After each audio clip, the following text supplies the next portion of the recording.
করেছেন জিয়াদ মাহমুদ।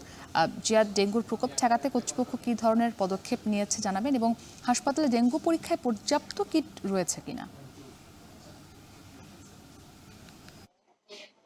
মৃত্যুর মিছিল আর কত দীর্ঘ হলে স্বাস্থ্য মন্ত্রণালয় টনক নড়বে? গতকাল বরগুনার এক শিক্ষিকা তিনি ঢাকায় ডেঙ্গু আক্রান্ত হয়ে মৃত্যুবরণ করেন এবং আজকে তার সকালে তার জানাজা ছিল এবং সেখানে গিয়ে উপস্থিত যে মানুষ ছিল তারা কিন্তু আমাদের মাধ্যমে স্বাস্থ্য মন্ত্রণালয়কে এই প্রশ্নটি করেছেন।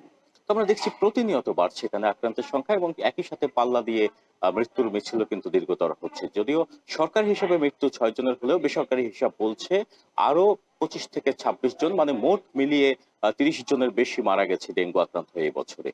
তো এটি কিন্তু নিঃসন্দেহে একটি উদ্বেগজনক পরিস্থিতি এখন বিরাজ করছে এবং এখানে যে সংকটটি রয়েছে সেটি হচ্ছে আইসিইউ সংকট। আইসিইউ না থাকার ফলে এই হাসপাতালে যারা চিকিৎসা নিতে আসছেন তারা যেমন ভোগান্তিতে পড়ছেন এবং এখানে যারা আসছেন তারা কিন্তু এখানে প্রাথমিক চিকিৎসালয় বলছেন এই হাসপাতালটিকে। কেননা এখানে তেমন কোনো সুবিধা নেই। যদিও কর্তৃপক্ষ কিন্তু তারা যথেষ্ট আন্তরিক, তারা চেষ্টা করছেন, প্রাণপণ চেষ্টা করছেন যারা চিকিৎসক রয়েছেন তারা।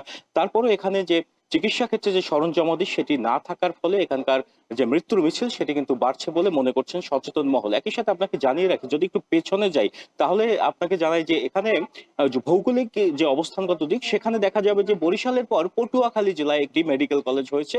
এখানে ভাগ্য বিতাড়িত যে বরগুনার মানুষ তারা কিন্তু উপেক্ষিত রয়ে গেছে এবং সে কারণে যে দীর্ঘ 17 বছরের যে বিগত সরকার ক্ষমতা ছিল তখন কিন্তু বরগুনার স্বাস্থ্যসেবা নিয়ে তেমন কোনো উন্নয়ন না হওয়ার খেসারত কিন্তু এখন এই সাধারণ মানুষদের দিতে হচ্ছে। বিশেষ করে যারা খেটে খাওয়া মানুষ রয়েছেন, আক্রান্ত যারা হচ্ছেন তারা কিন্তু বেশিরভাগই গ্রামের এবং আইইডিসিআর এর তথ্য বলছে যে 75% মানুষই কিন্তু গ্রামের যারা ডেঙ্গুতে আক্রান্ত হচ্ছেন এবং তারা কিন্তু বেশ ভোগান্তির মধ্যে আছেন। কেননা তারা একদিকে যেমন আর্থিক সংকটে রয়েছেন, আরেকদিকে চিকিৎসা সেবার ক্ষেত্রেও তারা কিন্তু বিপাকে পড়ছেন। আরেকটি বিষয় আপনাকে জানিয়ে রাখি যে আজকে সকাল পর্যন্ত 24 ঘন্টায় নতুন করে 43 জন ডেঙ্গু রোগী শনাক্ত হয়েছে এবং এ নিয়ে এবছরে মোট যে আক্রান্তের সংখ্যা গিয়ে দাঁড়ালো 3650 জন। এবং আপনি যেটি বলেন কিট সংকট, আসলে কিট সংকট নেই এখানে।